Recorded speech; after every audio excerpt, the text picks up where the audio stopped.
Eu nasci em Pombal, na cidade de Pombal, Paraíba, no dia 14 de 7 de 1947. É uma data cabalística, é uma data que eu gosto muito dessa data. 14 de 7 de 1947.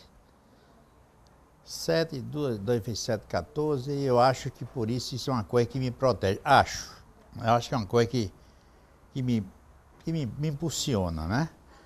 Assim, Pombal, na realidade, meus pais são de Patos, da zona rural de Patos, na cidade de Quixaba, que na época era distrito de Patos. Meu pai se casou e por uma dessas vontades de crescer na vida, foi para Pombal. Chegou em Pombal, ele colocou uma bomba de gasolina, e para iniciar um comércio, para iniciar um progresso, sei lá, financeiro, uma melhora de vida, eu nasci lá nessa data. Bom, nasci lá, fiquei lá até o primeiro ano ginasial. Fui escolarizado por uma pessoa chamada Ermelinda Rocha, uma professora primária, filha de Joca Flor, e que me ensinou a ler, Ermelinda Rocha. E fiquei lá, tive antes o Jardim da Infância por uma pessoa chamada Anita Sinfrônio, mas a professora Ermelinda foi quem me iniciou nas primeiras letras. Saindo do colégio da primário, eu fui para o ginásio com o Cônego Vicente Freitas. Fiquei lá até o ano de 58, o ano da seca, quando meu pai migrou para Patos. Em 58 eu vim para Patos, fazer o meu segundo ano ginasial em diante. Eu fiz o primeiro ano ginasial, eu fiz com dois colegas de turma. Eu fiz com Caio Mário Moreira de Medeiros e Francisco José de Assineto, foi nosso colega de turma, 71. Coincidência, né? Não sabia jamais que ia cursar medicina com esses dois colegas. Mas tive essa satisfação de conviver com eles. Em Pombal eu tive uma experiência interessante em Pombal. Eu com a idade de 9, 10 anos, ainda fazendo primário, eu estava numa alfaiataria, de um cara chamado Adamastor, em frente a um cara que alugava bicicleta, chamada Diasa, o cara, né? E acredito que eu tinha muita amidalite, recorrente amidalite, e eu acho que eu tive um choque sepsêmico, e eu tive uma convulsão. E me disseram em Pombal, minha mãe me contou que eu fiquei em coma. Eu acho que não fiquei em coma, porque eu fiquei em casa, não sei. Mas eu tive assistência de um médico muito competente, um cara formado em uma clínica médica assim, muito proficiente, que foi Otávio Maia, pai de Luciano Maia, procurador federal. E que, não sei como, ele me tirou desse estado pré-comatoso ou comatoso, né? E aí eu superei essa dificuldade e terminei indo depois, por indicação dele, a Campina Grande, fazer uma amigdalectomia com o Dr. João Caetano, que naquela época era anestesia local, e ele fez a cirurgia, eu numa cadeira de dentista, imobilizado com lençol, naquela época, né? Foi uma coisa interessante, eu me lembro claramente dos pródromos, o esgar da face, o movimento pontual dos movimentos crônicos, quem sabe da convulsão focal, não sei. Mas me lembro claramente, parece que hoje, eu estou com 70 anos, mas me lembro há mais de 60 anos que eu me lembro disso. Exatamente o local, eu estava cortando tecido numa fataria, que eu gostava muito de ficar lá, nessa fataria, né? E como quem diz, os alfaiates sempre diziam, você vinha aqui só para cegar as tesouras, eu ficava cegando as tesouras, né? Brincando. E aí tive esse problema lá, nessa época, né? Mas foi uma vivência boa, né? Em Pombal, fui escolarizado, fiz primeiro ginasial, e depois, antes no hiato, meu pai foi na seca de 58, meu pai foi para Patos, e para não perder o ano, eu fiquei no internato de Cônigo Luiz Gualberto, né? Cônigo Luiz Gualberto, no casarão que foi do padre Pereira, do pai de padre Pereira da Noga, Chico Pereira. Fui estimulado pela leitura, fui despertado pela leitura, quando eu estudava no Liceu Paraibano. Tinha um cara, um professor de educação cívica, uma educação artística, chamado, não sei o que, Silvestre, ou Silvério, mas era Antônio Silvestre, parece o nome dele. E que ele, rapaz, foi como um gatilho. Numa dessas aulas, ele fez uma leitura do A Tabacaria, um poema de Fernando Pessoa. E eu tive uma atração grande de continuar lendo, me sensibilizou, me emocionou nesse tempo, né, no liceu. Mas antes, em Patos, eu tive um grande professor, um advogado que é falecido hoje, chamado Manuel Messias do Nascimento. Professor Messias, certo? Eu me lembro que eu tinha, sei lá, 12 anos de idade. Você imagina uma pessoa de 12 anos de idade, no segundo ano ginasial, o professor Messias chegou e disse, a tarefa de hoje é vocês escreverem 20 linhas sobre o tema. Qual era o tema? O tema era antologia. Tema extremamente árido. Antologia para o pessoal de 12 anos escrever 20 linhas. E eu me lembro que eu escrevi 20 linhas sobre antologia e fui muito elogiado por ele, né? Meu professor de português, falava português muito bem. Uma das coisas que ele era um latinista, e isso fez com que a gente tivesse uma qualidade muito grande na língua portuguesa, porque por conta do latim.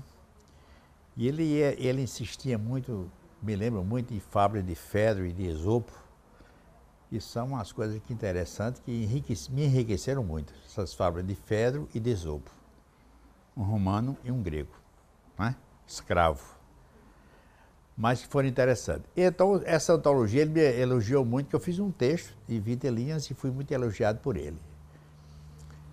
E aí comecei a pensar, acho que subjetivamente eu pensava, rapaz, isso é comigo, eu estou como quem diz hoje na gíria, eu estou com essa bola toda, né? O professor Messias me elogiando, mas num tema árido como antologia, ele me elogiou bastante. Aí foi para o Liceu Paraibano, né? Liceu Paraibano, eu comecei a ter essas visões interessantes de Fernando Pessoa, né? E no meu vestibular, eu não fiz colégio universitário, que muitos colegas da minha turma fizeram colégio universitário e foi quase 100% aproveitamento. Quem fez colégio universitário entrou logo na faculdade, mas mesmo sem ter feito colégio universitário, eu entrei também. Do terceiro ano fui logo para a faculdade. E eu tive uma grande ajuda, não sei, uma coisa que me despertou muito, foi Josué de Castro. Josué de Castro foi a pessoa que mais me influenciou. Não Josué de Castro da geografia da fome, nem da geopolítica da fome, mas o Josué de Castro contista. Ele tinha um livrozinho pequeno, azul, acho que tinha 12 contos, e eu me lembro exatamente de um chamado Ilha do Leite. E que esses contos de Josué de Castro me levaram a ter uma posição de modo de enxergar o mundo. Eu acredito que eu comecei a mudar a minha cabeça a partir disso. Porque ele era um cara que formava muito. E eu me lembro que na redação do meu vestibular, que tinha cinema brasileiro e Nordeste brasileiro. 2 temas, o terceiro tema eu não me lembro. Eu comecei a escrever sobre cinema. Na metade da prova, passado mais de 1 hora de prova, eu rasguei. Isso foi escrever sobre o Nordeste. Aí para mim foi uma coisa, um achado, que foi uma afluência, foi falar sobre o Nordeste. Sendo um leitor assíduo de Josué de Castro, foi uma coisa assim que me deu muita tranquilidade para ter uma nota boa e que me ajudou muito nessa aprovação, acredito. A escolha de medicina, eu acredito que deve ter sido uma influência grande de Carlos Ovídio. No liceu, ali embaixo do liceu, numa salinha, tinha uma Carlos Ovídio, não sei o sobrenome dele, mas ele focava muito em cima de biologia, em história natural, né? E eu comecei a me atrair muito por aquilo e acho que teve um foco sociológico disso aí também, né? Eu queria fazer medicina porque eu já tinha uma visão social do mundo e das pessoas, motivado também pela influência de Josué de Castro. Eu acredito que isso aí me levou a fazer medicina. Na faculdade de medicina, esse vestibular que foi, acho que foi em 66, que eu entrei na faculdade, e comecei lá embaixo, na anatomia, na histologia, na Ilha do Bispo, né? Ali. Mas o professor que me marcou muito, né? Foi o Hugo Abá. O Gabá, mas já na fase de 4º ano de medicina, 5º ano de medicina, né? Mas foi um cara que marcou muito, que ele falava pouco, era um cara de poucas palavras, mas era um cara que a gente admirava, que a gente mirava ele como uma pessoa que a gente podia se espelhar nele para ser um médico de qualidade, né? A parte de formação médica, de anatomia, de histologia, né? Foi interessante, tem boas recordações, mas a parte que motivou, que foi o motor, foi isso aí, né? É tanto que no começo eu fui à Bahia, né? Estava estimulado por ele, passei uma temporada com o Dr. Elni Rocha, na nefrologia. Foi depois que eu me decidi a não fazer mais nefrologia e optei por reumatologia.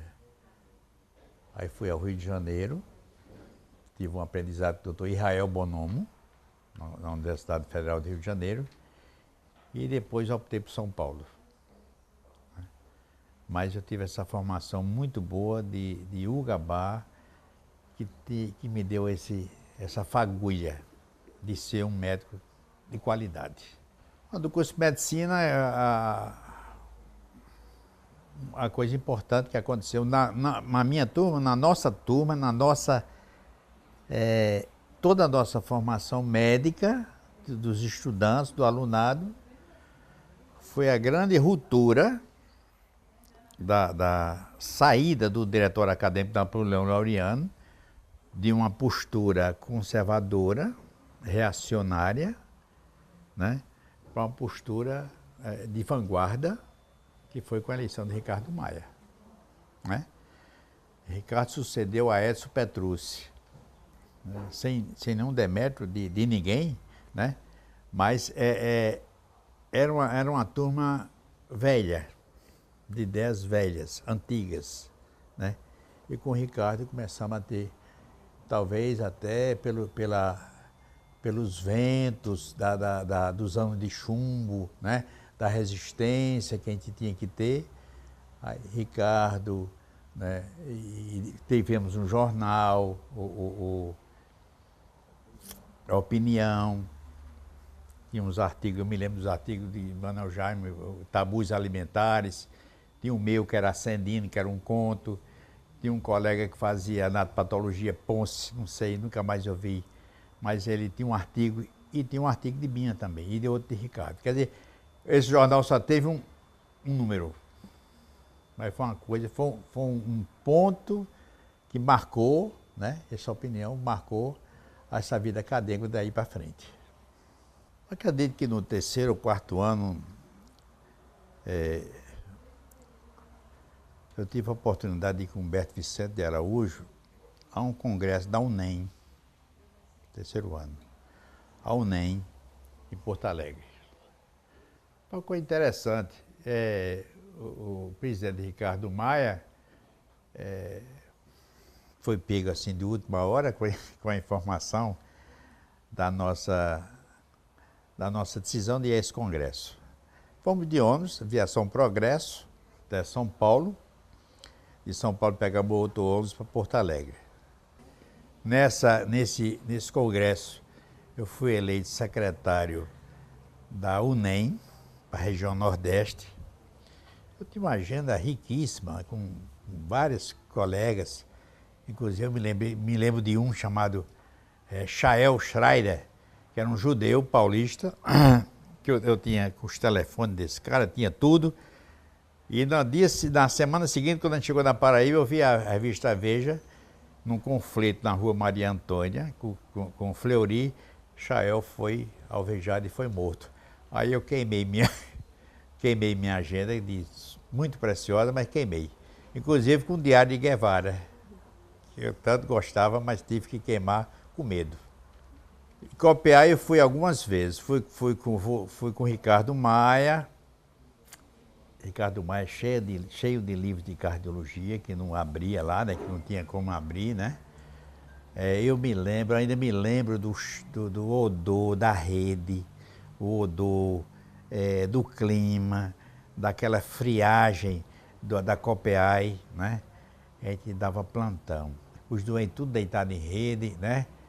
E eu ia com o Ricardo Maia, ia com outros colegas para lá, passávamos a noite, mas dava a nossa contribuição social. A gente, de alguma maneira a gente procurava ajudar aquelas pessoas.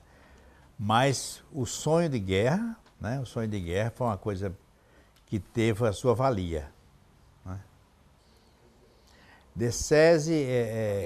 A viagem de Decese à Paraíba se deu logo após o Congresso Brasileiro de Reumatologia, em Recife, né? Decese, um decano, um nome muito importante da reumatologia mundial, que estudioso da osteoporose. E ele foi convidado por Evandro César, que tinha feito a residência do Hospital Cochin, e chamou. E foi importante essa participação nossa, essa vivência nossa com ele, porque ele qualificou mais a nós todos, né, em Recife. Quem convidou mesmo foi Geraldo Gomes de Freitas, que era o presidente da Sociedade de Reumatologia de Pernambuco, mas Evandro César, como conhecia ele desde Paris, chamou para cá, né? E foi uma experiência muito boa, a experiência de César, que era um assunto que a gente não estava ávido de saber, de tratar, e hoje em dia ninguém não está preconizado nada do que ele falou, mas foi importante naquele tempo. Eu fiz reumatologia, acredito que por conta de um cara chamado Lindbergh Farias. Eu fazia quarto ano de medicina e acompanhava Lindbergh nos plantões lá do Edson Ramalho, e depois, mesmo como quintanista, eu atendia no consultório dele aqui na Lagoa, né? E gostava. Depois me encontrei com o Pedro Nava, em Belo Horizonte, que inclusive eu tinha uma carta de Pedro Nava me franqueando um estágio na Policlínica do Rio de Janeiro, onde ele era o professor. A propósito, Pedro Nava foi quem criou a reumatologia no Brasil como cadeira médica e na América Latina. Não existia reumatologia antes de Pedro Nava. Foi ele quem colaborou e criou a cadeira de reumatologia do curso médico. a minha vivência com o Castor Cobra na reumatologia em São Paulo. Fizemos com um colega nosso de turma, Aécio Paula Fernandes. Por sinal, morávamos juntos, fizemos o título especialista juntos, no mesmo dia, juntos na cadeira, vizinho em Campinas, na Unicamp. E foi um belo curso lá junto com o pessoal da ortopedia, com o pessoal mais influente da ortopedia da parte de São Paulo, que tinha Dr. Castor Cobra agregado. Cheguei a ter um consultório em São Paulo, na Alameda Barros. Em Higienópolis, comecei a ter um consultório. O consultório até estava indo bem, né? Mas depois, por uma questão de uma influência muito enérgica dos meus pais, eu tive que sair de São Paulo e ir para Patos. Mas eu desenvolvi bem a especialidade lá, comecei a ter a clínica privada e exerci a reumatologia num plano médico chamado Amico. Tinha lá na Vila Mariana e eu fui ser reumatologista da Amico, né? E aí um cara chamado André Orlandi, que era o diretor da Amico, um cara que me deu muita mão lá em São Paulo, me levou, acho que querendo uma pessoa que soubesse conversar, e pediu para eu tratar executivos. Aí eu fui para a Rua Itapeva, que era um consultório diferenciado, né? E onde foi quando eu melhorei muito assim, do ponto de vista de expressão médica, de importância médica, junto ao plano, e depois para habilitar para vir embora para Patos. Em 75 eu cheguei a Patos. Em 75 cheguei em Patos e primeira atividade médica foi num plantão, de dia e domingo, no Hospital Regional de Patos, né? Aí foi quando eu comecei a ter aquela atividade. No domingo, ninguém queria dar plantão dia domingo, e a partir daí, pela vivência, pelo trabalho médico que eu desenvolvi, eu comecei a evoluir para um consultório médico. Cheguei a ser diretor do Hospital de Patos, depois, por uma questão de acomodação política localizada, cheguei a ser diretor da maternidade Peregrino Filho, né? E logo em seguida candidato a prefeito de Patos. Meu pai tinha sido prefeito da cidade que ele nasceu, a cidade de Quixaba, né? Mas eu acho que toda a vida eu tive, eu mesmo, independente de meu pai, que eu tive essa vocação, essa tendência de ser, essa motivação de ser político, né? Fui candidato a prefeito de Patos e não logrei êxito, fui derrotado no ano de 82. Aí voltei para o consultório e, ato contínuo, em 86, eu fui candidato a deputado estadual, constituinte, e foi uma campanha super fácil, porque meu nome estava massificado, né? Eu tive uma votação histórica em Patos. Eu fui derrotado por conta da vinculação da sublegenda e do voto casado, que foi um artifício da Revolução para eleger os deputados, os candidatos ligados à Revolução. Mas mesmo assim eu tive uma votação extraordinária na cidade de Patos, e na campanha de deputado essa que foi estrondosa. Então fui eleito e desenvolvi meu trabalho aqui em João Pessoa, né? Mas depois eu comecei a refletir que não era bem aquilo que eu queria ser, né? Porque por mais que rompi com o governador de então, fiquei na oposição e fui derrotado na minha reeleição. Então, decidi sair de política. Para decidir sair de política, eu tive que sair de Patos. Aí me inviabilizei politicamente. Eu tirei meu título de eleitor de Patos, eu saí do PMDB, né? Eu vim morar em outra cidade, eu vendi a casa de morada, quer dizer, se eu quisesse ser político, eu não seria mais. Mas foi uma experiência importante, valeu para mim, né, como pessoa. que eu me relaciono com o sertão todo, conheço muita gente e tive a oportunidade de desenvolver um trabalho para um bocado de pessoas, um bocado de municípios.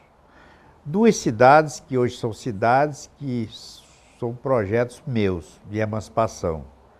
Um foi Maturé, da Serra do Teixeira, e outro foi uma cidade chamada Cacimbas, que era distrito de Teixeira que eu emancipei. Então, ficou essa marca, né? Pedro Nava é uma afinidade grande pelo fato de ser reumatologista, né? Certo? Mas é um memorialista, assim, super importante. O detalhe, né? É, a memória escrita é uma coisa extraordinária. Reconhecidamente, talvez seja o maior memorialista da língua portuguesa, né? Pedro Nava, né? Pedro Nava. Jorge Luiz Borges é um cara que eu comecei eu fico lendo, relendo, agora mesmo eu estava lendo o Poema dos Dons. É uma coisa de uma necessidade grande, é a pessoa que gratifica, a gente gratifica lendo ele, né? Pedro Nava, Drummond, né? Outro poeta importantíssimo, que eu acho importante, que é Carlos Pena Filho, poeta de Pernambuco, né? Manuel Bandeira. Quer dizer, eu tive uma formação que é fruto, talvez, de uma geração nossa de preocupação, de vivência, de leitura. Então, nós fomos formados numa geração que se interessava por teatro, por cinema, por artes plásticas, por literatura em geral, né? E eu tinha essa vocação de ler, e eu tenho uma habilidade em escrever, né? Quando eu era deputado, quando me inscrevia para fazer no grande expediente da Assembleia, que eu queria fazer um pronunciamento, eu tenho muita dificuldade de falar. Eu tenho facilidade de escrever. Leio e escrevo. Aí gosto muito de parágrafo curto, gosto muito de síntese, né? Eu acho que é um estilo bom. Então eu me sentava lá na Assembleia, lá no plenário, pegava uma folha de papel, um lápis, escrevia meu discurso e com 20 minutos eu ia ler. Mas eu não sabia falar, chegar e falar. Eu sabia escrever e ler, né? É uma deficiência, mas é um pessoal que me gratifica, me completa. Borges, né? Pedro Nava, Manuel Bandeira, Carlos Drummond de Andrade, Carlos Pena Filho, João Cabral de Melo Neto. Pessoas que vivem, João Cabral que vive no Nordeste, né? Que é parecido com Josué de Castro. Então, uma coisa que a gente tem aquele imã, aquela imantação natural de sentir aquelas palavras, de sentir aquilo ali como uma interferência muito boa, uma influência muito benéfica para a vida. E me forma como cidadão, me forma como homem, me forma como médico.